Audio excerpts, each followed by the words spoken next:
அன்பார்ந்த மாணவர்களே, இன்னைக்கு நம்ம வந்து 12ஆம் வாய்ப்பாடை எப்படி எளிமையாக கற்றுக்கிறது அப்படிங்கிறது பார்க்க போகிறோம். புரியுங்களா? ஏற்கனவே 9ஆம் வாய்ப்பாடு பார்த்தோமா எளிமையா. இப்போ 12ஆம் வாய்ப்பாடை எப்படி எளிமையாக கற்றுக்கிறதுங்கிறது பார்க்க போகிறோம். இப்போ ஃபஸ்ட்டு என்ன பண்ண போகிறோம் அப்படின்னா, இப்போ ஒற்றை எண்கள்லாம் சொல்லுங்க பார்ப்போம்.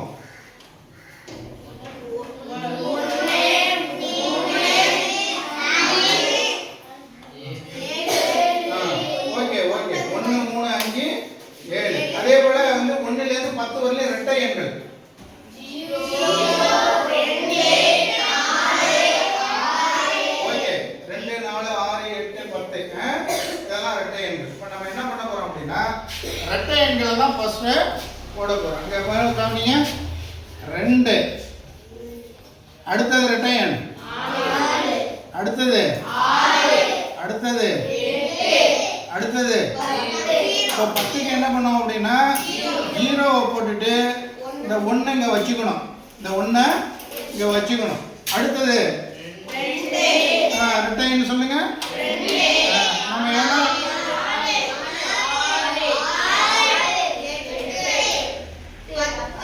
10க்கு சைபர் 1 இங்கே வச்சுக்கணும். புரியுங்களா? இப்போ இந்த வரிசையை முடிச்சிட்டோம். இப்போ என்ன பண்ண போகிறோம் அப்படின்னா 1 ல இருந்து 10 வரையிலே நம்பரை போட போகிறோம். புரியுதா? இங்க கவனிங்க. அடுத்தது 2 அடுத்தது 3 அடுத்தது 4 அடுத்தது இங்க 5 5 இங்க 5 தான் வரணும். ஆனா ஏற்கனவே 1 இங்க இருக்காடா. அப்ப 5 1 6 அடுத்தது 6 அடுத்தது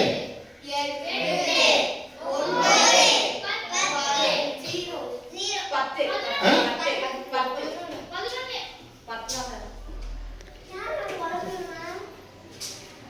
அடுத்தது சொல்லு 10 10 அடுத்தது என்னது? அடுத்தது என்னது? இதுல 11 வரணுமா? 11 வரும். அடுத்தது என்ன 9க்கு அடுத்தது 10 10க்கு அடுத்தது 11 வரணும். இங்க ஏற்கனவே என்ன இருக்கு? 1 இருக்கு. அந்த 1ஐயும் சேர்த்தோம்னா என்ன ஆயிரும்? 12 வந்துருமா? 12 வந்துருமா? இப்போ பாருங்க. 1 12 12 2 12 24 3 12 36 4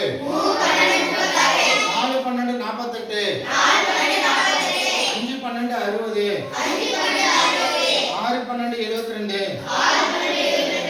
7 12 84 8 12 96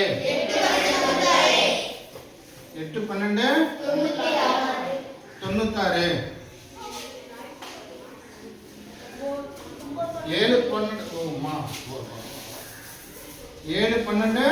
84 8 12 ஆமா ரைட்டு தான். ரைட்டா தான். அப்புறம் 9 12 5 12 ரைட்டா வந்துட்டா. இது எளிமையா இருக்காது. 12ஆம் வாய்ப்பாடு வந்து தெரியாதவங்க நம்ம என்ன பண்ணிடலாம், எளிமையா எழுதிட்டு என்ன பண்ணிடலாம், ஈஸியா கத்துக்கலாமா? சரி எழுதிங்க.